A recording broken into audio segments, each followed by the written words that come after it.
Saskia et Daan roulaient sur la route sinueuse qui les menait à l'hôpital. Le ciel était d'un gris lourd, menaçant de se transformer en orage à tout moment. Saskia, enceinte, commençait à ressentir des contractions intenses. Elle se tenait le ventre, respirant profondément pour tenter de maîtriser la douleur.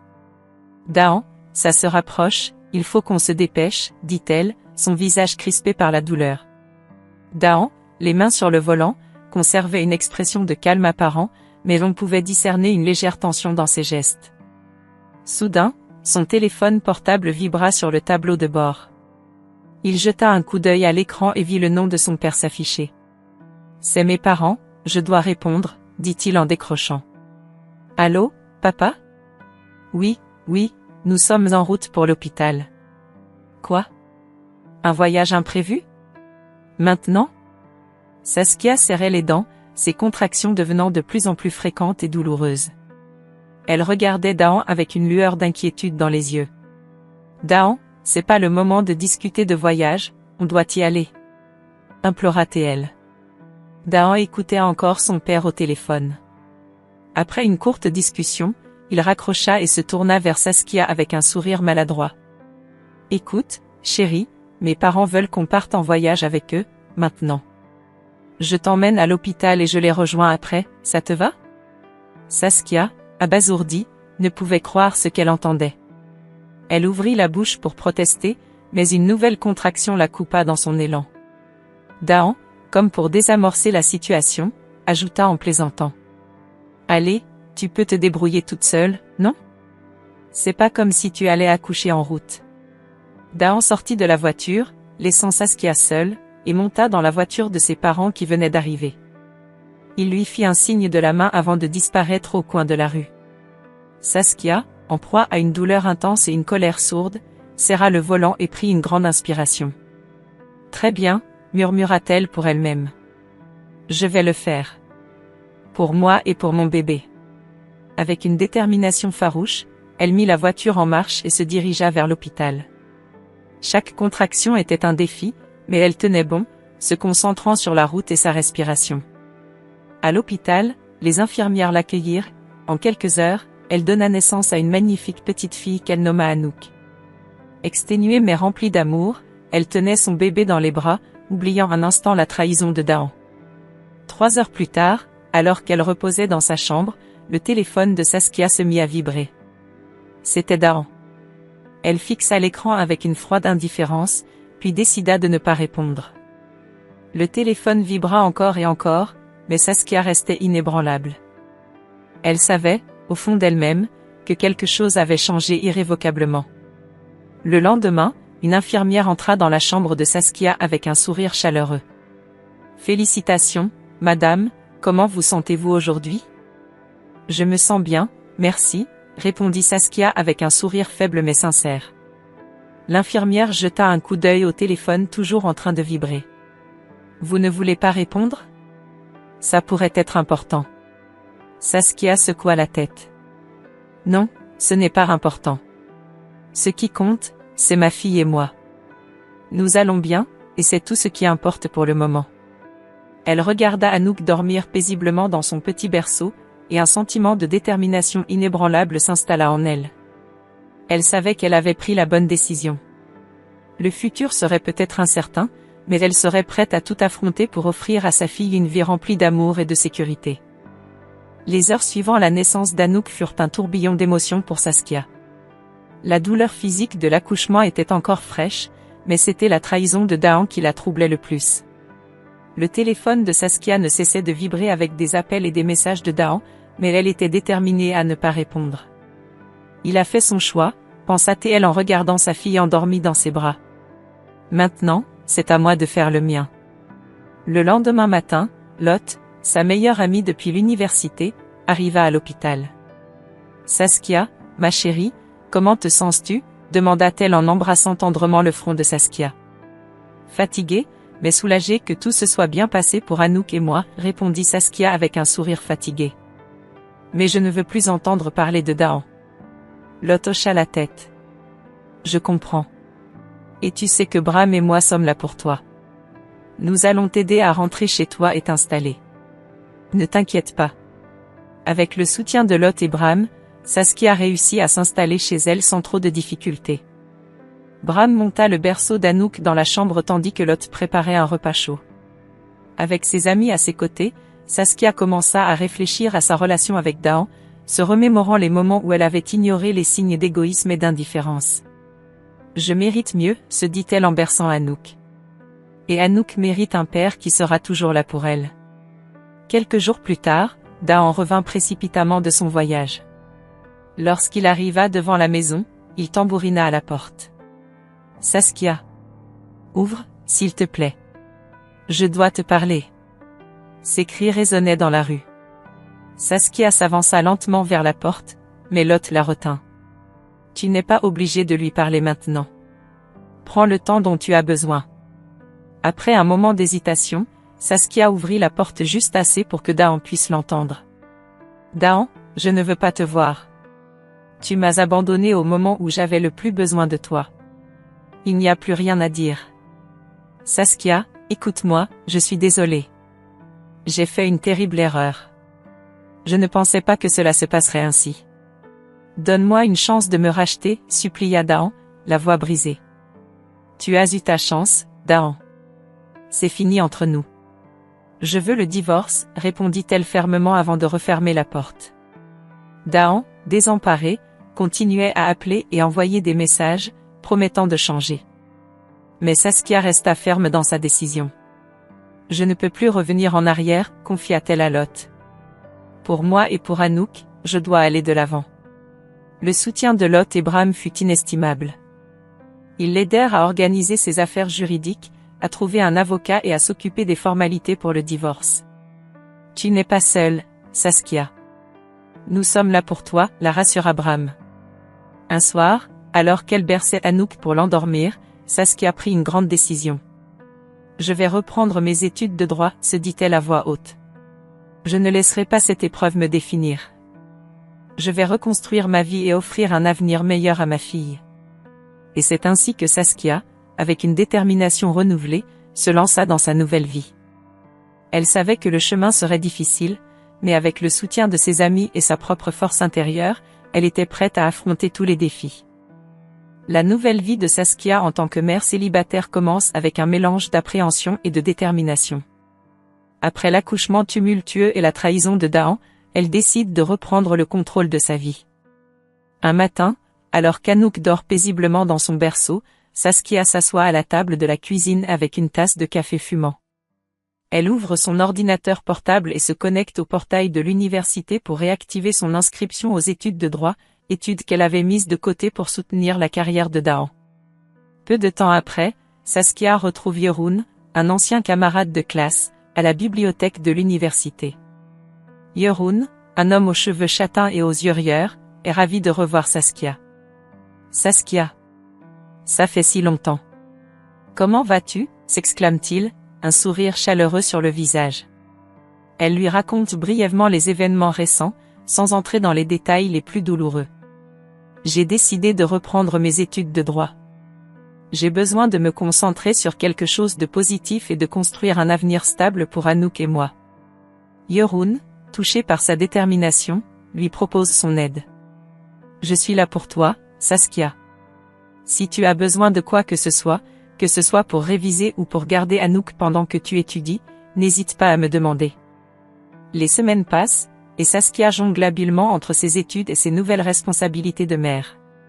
Cependant, Daan ne cesse de la harceler avec des appels et des messages. Un soir, alors qu'elle est en train de bercer Anouk pour l'endormir, son téléphone vibre une énième fois. Elle regarde l'écran et voit le nom de Daan s'afficher. Avec un soupir exaspéré, elle décide finalement de lire le message. Saskia, je suis désolée. Je sais que j'ai tout gâché. Laisse-moi une chance de tout réparer, s'il te plaît. Elle éteint le téléphone, refusant de se laisser distraire. Mais la situation prend une tournure sombre lorsqu'elle découvre, en examinant les relevés bancaires, que Daan a accumulé des dettes de jeu importantes et a utilisé leur épargne commune pour les couvrir. Sa colère monte en flèche. Le lendemain, elle se rend chez un avocat spécialisé en droit familial, Maître Van den Berg. En entrant dans son bureau, elle est accueillie par une femme d'une quarantaine d'années, aux cheveux blonds soigneusement coiffés. « Bonjour, Madame Vandenberg. Merci de me recevoir si rapidement. J'ai découvert que mon mari a utilisé notre épargne commune pour couvrir ses dettes de jeu. Je veux protéger les intérêts de ma fille et les miens. » L'avocate, après avoir écouté attentivement Saskia, hoche la tête. « Nous allons prendre des mesures pour sécuriser vos finances et assurer la protection de vos droits et ceux de votre fille. » Saskia sent un poids se lever de ses épaules. Elle sait qu'elle a encore un long chemin à parcourir, mais elle n'est plus seule. Avec l'aide de Jeroen et de ses amis, et maintenant du soutien juridique, elle se sent prête à affronter Daan. Quelques jours plus tard, Saskia est assise dans un café avec Lot et Bram, ses amis proches. Jeroen les rejoint peu après, apportant des livres de droit pour aider Saskia dans ses études. « Comment ça va, Saskia ?» demande Lot, en posant une main réconfortante sur l'épaule de son ami. « Je me sens mieux, merci. J'ai engagé un avocat pour m'aider à gérer la situation avec Daan. Je suis déterminée à aller de l'avant, pour moi et pour Anouk. » Jeroen sourit, admirant la force de Saskia. « Tu es incroyablement courageuse, Saskia. Et nous serons toujours là pour te soutenir. » Avec une nouvelle détermination et le soutien inébranlable de ses amis, Saskia commence à reconstruire sa vie, un jour à la fois, refusant de laisser Daan la tirer vers le bas. Saskia obtint finalement la garde exclusive de sa fille, Anouk. Ce fut un moment de soulagement immense pour elle, marquant une étape cruciale dans sa quête pour reconstruire sa vie. Avec le soutien inébranlable de Jeroen et de ses amis proches, elle commença à envisager un avenir plus lumineux. Elle se plongea dans ses études de droit avec une nouvelle détermination, consciente que chaque page tournée, chaque case étudiée, la rapprochait de son but. Cependant, Daan, désespéré par la perte de sa famille et rongé par ses propres échecs, ne comptait pas rester inactif. Il commença à répandre des rumeurs malveillantes au sujet de Saskia dans leur communauté. Les murmures se faisaient entendre dans les cafés, les parcs et même à l'épicerie du coin. Saskia, bien que blessée par ses mensonges, refusa de se laisser abattre. Elle savait que la vérité finirait par triompher. Un soir, alors qu'elle travaillait sur un dossier complexe à la bibliothèque, Jeroen l'approcha avec une expression préoccupée. « Saskia, j'ai entendu quelque chose aujourd'hui. Daan prétend que tu as détourné de l'argent de votre compte commun. Il dit que tu as falsifié des documents pour obtenir la garde d'Anouk. » Saskia soupira profondément, sentant la colère monter en elle. « C'est absurde, Jeroen. Il essaie juste de me discréditer. Mais nous devons trouver une façon de prouver qu'il ment. » Avec l'aide de son avocat, Saskia commença à rassembler des preuves contre Daan. Ils fouillèrent dans les relevés bancaires, analysèrent les transactions financières et interrogèrent des témoins potentiels. Chaque nouvelle découverte renforçait leur dossier. Mais le coup de grâce vint lorsqu'ils mirent la main sur des documents falsifiés par Daan, prouvant sans l'ombre d'un doute qu'il avait tenté de dissimuler ses dettes de jeu et de manipuler les finances communes. La tension monta lorsque la date du tribunal approcha. Saskia savait que ce serait une bataille difficile, mais elle était prête à tout pour protéger sa fille et défendre son honneur. Le jour fatidique, elle entra dans la salle d'audience, le cœur battant, mais la tête haute. À ses côtés, Jeroen lui offrit un sourire rassurant. Daan, de son côté, semblait nerveux. Il évitait le regard de Saskia, conscient que ses mensonges allaient être exposés. Lorsque l'avocat de Saskia présenta les preuves, la salle devint silencieuse. Chaque document, chaque témoignage révélait la profondeur des manipulations de Daan. À un moment donné, le juge demanda à Daan de s'expliquer. « Monsieur Daan, avez-vous quelque chose à dire pour votre défense ?» demanda-t-il d'une voix grave. Daan balbutia, cherchant ses mots. « Je voulais juste récupérer ma famille.